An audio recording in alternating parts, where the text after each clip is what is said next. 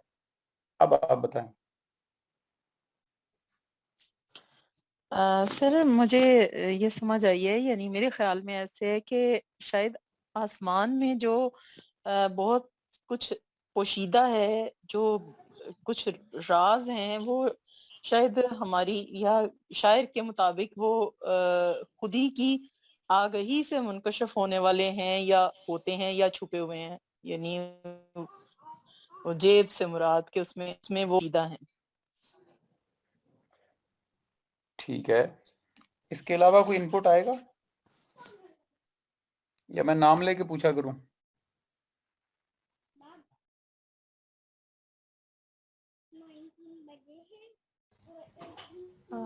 flower could be life or asman ki the life in the sky is because of Khudi.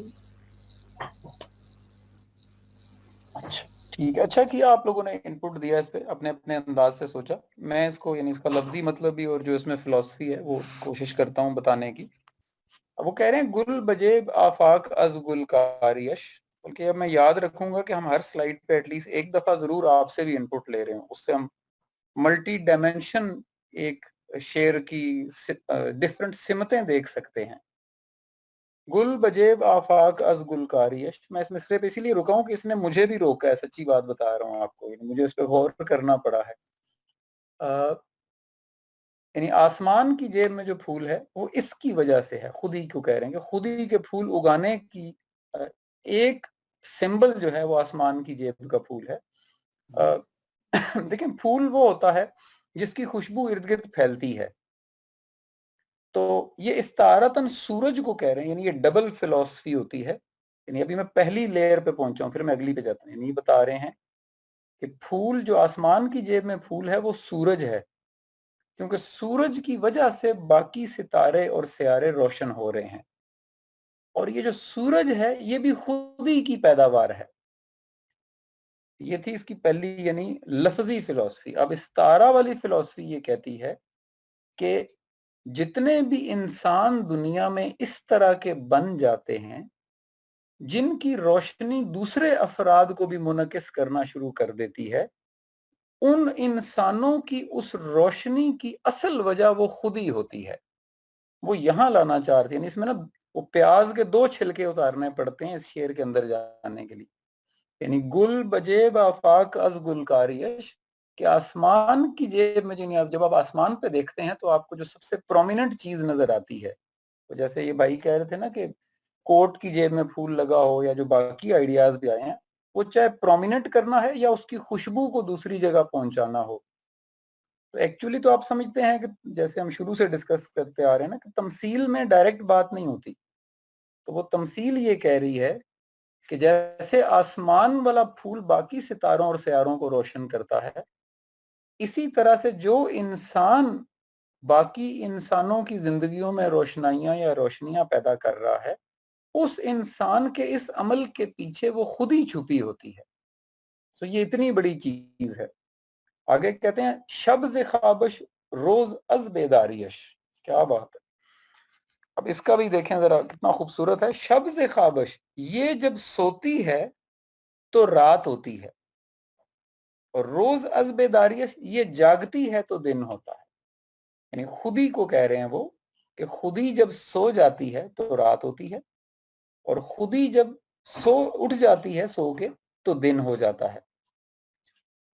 اب یہ تو یعنی یہ پھر وہی بات ہے، یہ لفظی یہ چونکہ وہ اس کو زو مانی فلسفہ ہے نا، یہ کہہ یہ رہے ہیں کہ دنیا میں جب تاریکی چھا جاتی ہے تو اصل میں وہ خود ہی سوئی ہوتی ہے.